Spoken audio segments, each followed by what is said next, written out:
husband and wife, partners in life, family and business. Through the ups and downs, we've overcome. God as a witness. From the household of faith to real estate to what's happening now. We've got something to talk about. So for the next few moments, please allow us to bring you something you can feel. It's time for the real talk about real life. Nothing but real. Wanna tell the truth, it's on design. Let's be real. Join in, tell your friends, 'cause every now and then we all need a reality check with the Adolphs. Welcome to Reality Check with the Adolphs. And on this episode, I'm super excited. I'm probably super excited on all the episodes just to share our wealth and knowledge with you. But today, I have my two favorite men in the whole wide world. My husband, Willie Adolph, but my daddy, Tommy E. Hall Sr. Thank you for coming, Dad. Thank you for coming. You're certainly welcome. Today, we're talking about traveling through the pandemic. And the reason why I have my father on is because he's, to me, was the master traveler. Growing up, we came from Michigan, and my father is originally from Texas. And there was a lot of traveling as when I was in my younger days. And even before that, my father traveled when he was in the Army. So he is an Army veteran. Well, I did a little traveling as well when I was growing up. My dad was also in the military, so we traveled quite a bit from different cities, different states, different countries. So traveling back then was a whole lot more fun because I didn't have to drive. Yeah, you have to drive this time. All right, Daddy. Yeah. Or you want me to call you Mr. Hall? No, either one works. That's the same. Well, the main thing that I wanted to ask you is, because COVID is a scary disease. It's actually a pandemic. The difference between an epidemic and a pandemic is when it's worldwide. Mm-hmm. You've traveled when you went into the Army. How is that different than now on traveling? You were in Germany for a while? Yes. For me, traveling, I found out that it's one of the best things you can do somewhere between the age of, I guess, when you finish high school and by the time you get 30.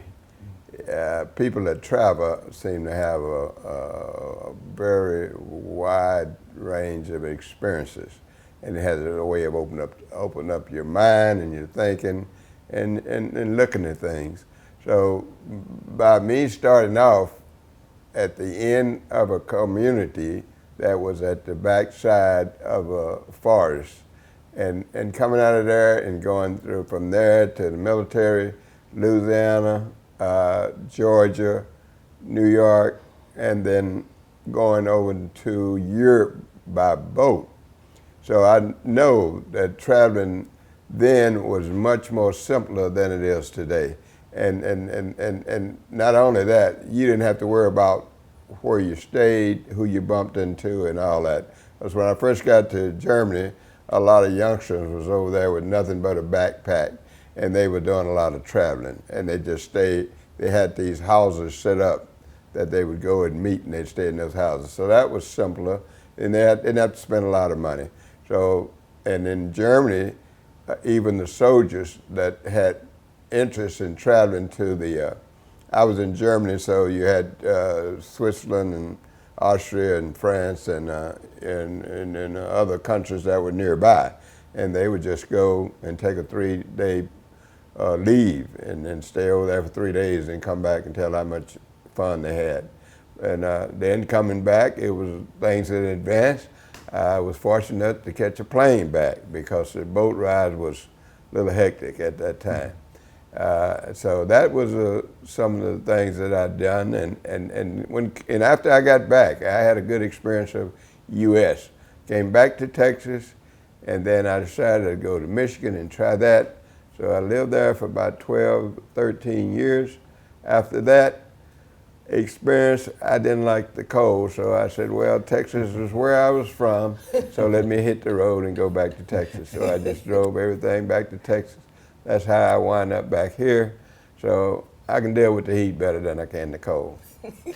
Well, first of all, we want to say thank you for your service. Oh, I all appreciate your it. services that you did, especially all the traveling, and there's a lot more technology now than it was back then. So when you said it's easier now, it's probably a whole lot easier. You got the kind of navigation. Yes. You know, back then you had to open up a big paper map. Sure. Right here, you just open up a big app. There you So go. it's the same thing, but Yeah, that part is easier, but I think it was better when we had the map because we used our intellect a lot more.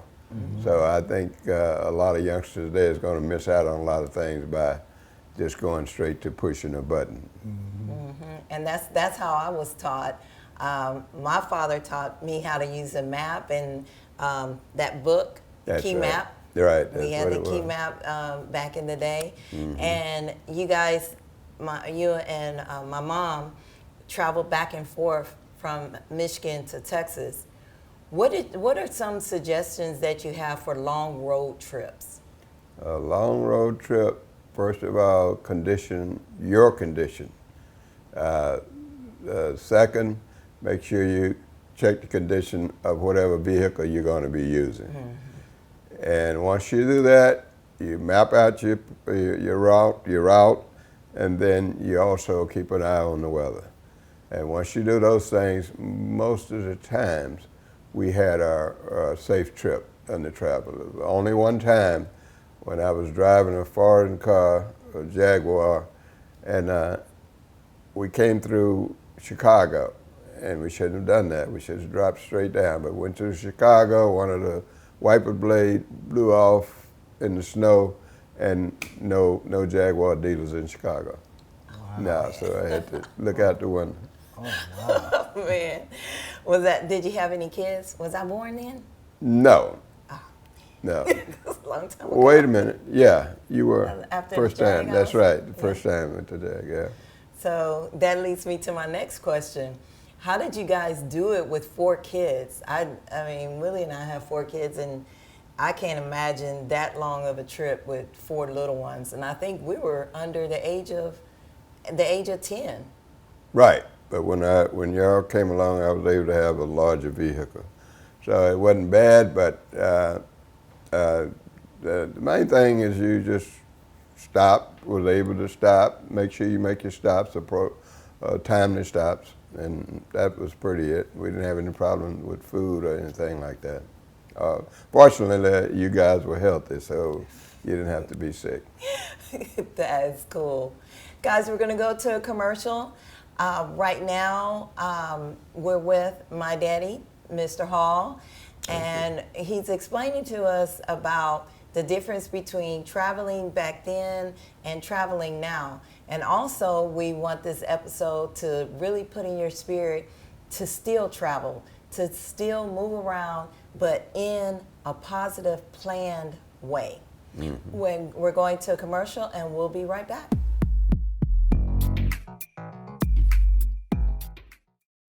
Hi, this is Willie Adolph of the Adolph Group at Equity House Properties. I'm here today to talk to you about home purchasing. You know, a lot of times people want to know, where do we start? When do we start? How much do we need to save? What does our credit score need to be like? Can I really move in now? And the answer is yes. The thing is that you want to get pre-approved first before you even go house shopping, because what you wouldn't want to happen is that you find the perfect home, but the bank won't qualify you for your mortgage. So always get pre-approved first. So find a good lender, which we have a lot of resources for you on that.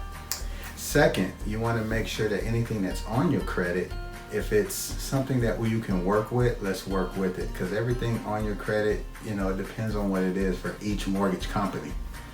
And third, once you get that pre-approval, now it's time to go house shopping. Now, Willie, what about the money, the down payment and things like that?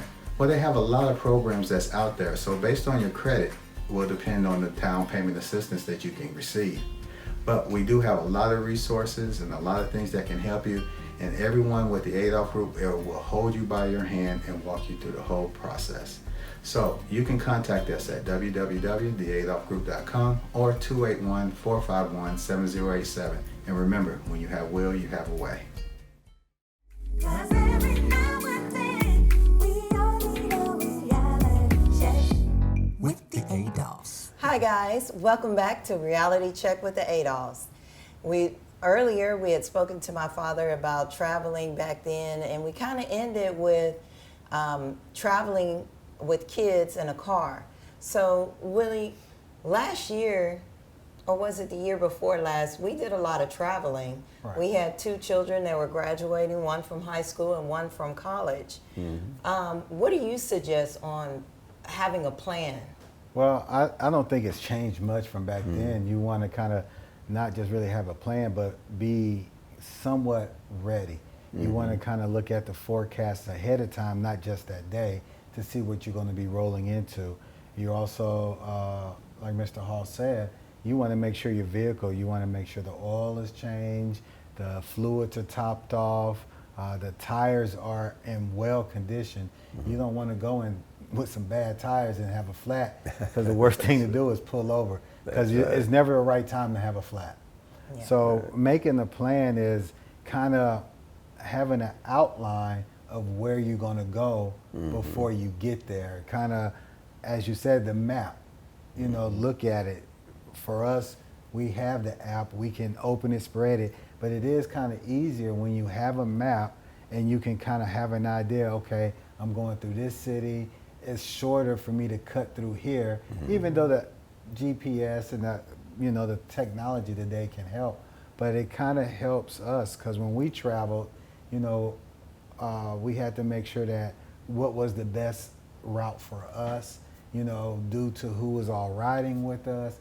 We have to take in consideration of the time of stopping to use the restroom, and at some point in time we will need to lay down, say, hey, we're going to stop here, but timing and having it mapped out, we're going to stop here, and we're going to sleep till this time, eat, and we're going to be on schedule. That's so if anything happens, you still kind of give yourself a little thing for incidents, so you can kind of be there somewhat on time, if not on time. Okay, that's good. That's good. Daddy, because of the epidemic, the pandemic, excuse me, they still encourage travel, but they encourage car travel. What do you see things that people can do now, traveling in a car in this current situation? Would you think it would be a better deal for them to fly? I think the car is still probably the safest, although there has been some statistics that recently come out that airline is not having as many cases since they started back up. But I think the car is better. You're familiar with the people you're traveling with all the time. So I think the car is definitely better. You have less interaction with others. And another thing on that, what Willie was talking about, if the car breaks down, it's not like it was, especially when I grew up. You could stop and just raise your hand up. You can't do that anymore. Right. So that's how. And so I think he's definitely on board with that car being in good condition. Yeah, we were, when we took the trip last year, we had from Houston, Texas, and we had to drive to South Carolina. South Carolina, then Virginia. No. And we went to Virginia from there. So we were blessed to get a rental car. So if anything happened, we call the rental people, they could switch us out. But we do have to make sure that the cars, because that is a big issue on traveling. Preparing for food. When we traveled, we weren't that big on making food. But what were some of the things back then that Mom made that kind of lasted throughout the trip? Because I don't even remember going to a hotel I think you drove all the way through. Yes, From Michigan to Texas? yes, probably out of the maybe 10, 12 trips, about two had to come all the way through because one was my father was low sick, and then the other one was when he's passed. And I had to come all the way. Normally a 23-hour trip, I had to make it in about 19. So I was able to do it along one of them with my sister, and we was kind of just leading one another. One of us, it seemed like we were dropping off. She would take the lead. And on one of her trips, I know it's kind of hard to believe, but I think we were in Oklahoma, but we were coming down one of the freeways. It was night and not very well marked, and all of a sudden, the freeway ended. And when the freeway ended, everybody had to get off. And when we looked up, we just saw all those arrows going to the right, and her brakes were no good. So she ran into the back of another vehicle, and when she ran into the back of it, the bumper hooked onto their vehicle. So that vehicle was able to slow her down, and she just pulled it off and pulled her off to the side of the road into a gas station. So that was a blessing, a super blessing.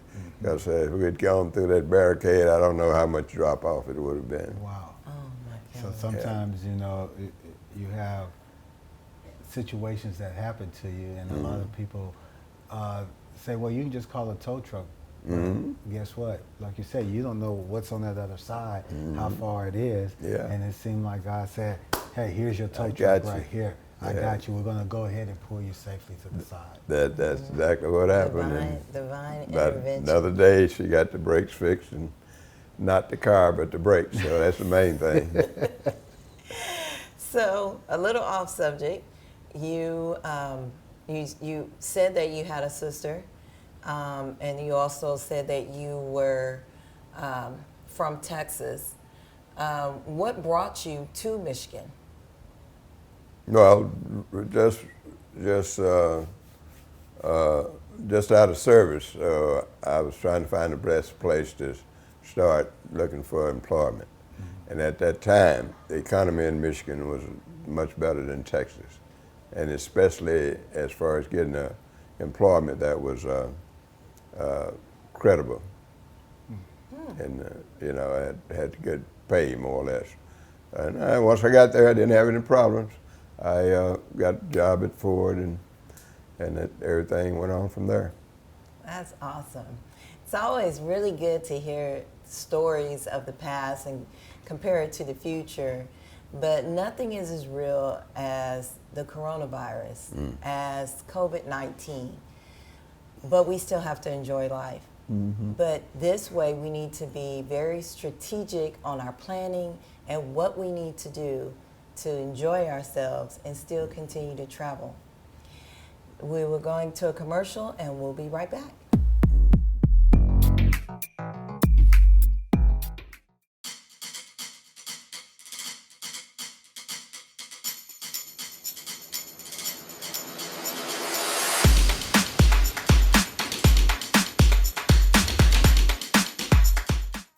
So for the next few moments, please allow us To bring you something you can feel. It's time for the real talk about real life, nothing but real. Wanna tell the truth, it's on design. Let's be real. Join in, tell your friends, 'cause every now and then we all need a reality check with the Adolphs. Welcome back to Reality Check with the Adolphs. And we're excited to have two of my favorite men with us today, my father, Tommy Hall, and Willie Adolph. And we're having a discussion on traveling through the pandemic. Not only traveling outside of the States and international travel, we also want to speak about just the everyday travel, traveling in a Uber and the precautions and things of that sort. My father was an entrepreneur. He is retired now, so he's enjoying life, fixing down the home and taking care of my mother. And but even before you went into retirement, Dad, you what was your main source of income as an entrepreneur? You started off in a taxi cab driver. Yeah, I did that for a while. I soon found out that that wasn't the best situation to drive taxis for a long time. I soon got into limousine. There was a guy from Africa. He had been in the limousine service for about a year, and he didn't have quality people to work with him and help him. So at that time, I said, well, I don't know. He said, well, I said, well, I started off with nothing, so all you have to do is try. So I said, well, what I need? He said, you need to get a town car. I said, wait a minute, that's a little out of my league right now. He said, well, don't worry about it. Just go down there and try. So when I tried, they said, well, it's going to cost you, but we'll let you have the vehicle. And I'm glad I went that way, because all the people that bought older town cars that wasn't, new, they were soon broke down on the side of the road. The customers was complaining about the vehicles. So after I got it, everybody wanted to call and use my service because they know they had somebody that could handle the customers right. I didn't have the business myself, but I worked with other people that had what they call an overflow. And by having the vehicle that I had, and I knew how to deal with people because of my interaction with people from traveling and living in a lot of different places. And it's one thing I didn't have to do. I didn't have to go all the way around the world to meet people from all around the world, because it wasn't hardly a country that didn't come through that I didn't have interaction with. And from the lower classes on the economic scale as well, up to the top guys. And occasionally I would get one of these people that works in Washington, the politician, and they wasn't easy to deal with, but by my experience, I was able to negotiate that as well. And then if you're going to have a smaller vehicle and closer reaction where you didn't have too much say-so over the type of people you got, then I think the pandemic is really exposed that. So from now on, I think with the rules and the guidelines that's been set up now, it's going to be very, very good for the future. And it's just a safety thing, so I like that. So you think, I know it takes a lot. A lot of people think that just jumping in the car and have somebody drive is an easy thing. But listening to your stories and hearing a lot of your stories before, it's more of a mental thing, because you're dealing with different personalities and different ethics. So they'll come in and want to talk to you about something. How did it really affect you when somebody talked about things that you wasn't positive about, or you didn't really agree with? I was fortunate to have a father that dealt with a wide range of people, not from traveling, but a wide range of people as far as dealing with different situations in life. We grew up in a community. In that community, if there's anything that needed to be done, they always contacted my father to either do it or give them the advice. So, and this wasn't the community that we grew up in was pretty much black people lived in that community, but adjacent community was white, and at that time, and both communities always consulted with my father when they run into problems or if they were going to do something. Anything from farming, pulling teeth, cutting hair, killing the hogs. We did it all. But he was the only thing that he wasn't too good as was on cattle, because he didn't kill cattle. He used those for providing, for selling or for providing needs what we need. So now, instead of those kind of issues of back then, how do you feel the way the pandemic is going on now? How you think that can be affected in the travel part of getting people from the airport to the hotels, or just flying in from an office visit or things like that? How would you suggest to the younger generation to protect themselves? To protect themselves, the best thing would do, if you could, put the petition up. If you can't do that, make sure when anybody enters your vehicle to have protection that they need to protect themselves as well as you. So that's about the basic thing you can do. And it would also do good to have some information about the people that you're going to be driving. Right. You can do that pretty much with limousine, not so much with taxis. Yeah, and then taxis are kind of like Uber is taxis on steroids. A little bit, Right. You don't have that time to make sure that they log in. But fortunately, the way that Uber and what's that other one? Lyft are set up, there's at least a credit card or a name or something on file that kind of gives you a little protection Most certainly. towards traveling. That is true. Well, we really, like I said, appreciate again your services, and I know your previous experience overseas actually helped you get through everything into where you are now. We always discuss and bounce a lot of ideas off of you, and it always tickles me. You say, I may not have done everything, but I've seen enough to know something about it a little bit. Right. So, and a key point on that overseas, when I grew up, we knew, first of neighbors, we knew of Americans, and we knew of foreigners, and we heard about aliens. And so when I went to Germany, I was actually looking for foreigners. But once I got a chance to speak with the people and interact with them, hey, there was some good and some bad, no matter where you go. yeah, exactly. That's awesome. Guys, thank you for joining us again today. We appreciate your time for Reality Check with the Adolphs. Thank you, Mr. Hall. Thank you. Thank Thank you, you. Mr. Adolph, Thank for you. joining me today on this episode of Traveling Through the Epidemic. Traveling through the pandemic, excuse me. Pandemic. And we appreciate your time. Have a super blessed, amazing day. Husband and wife, partners in life, family and business.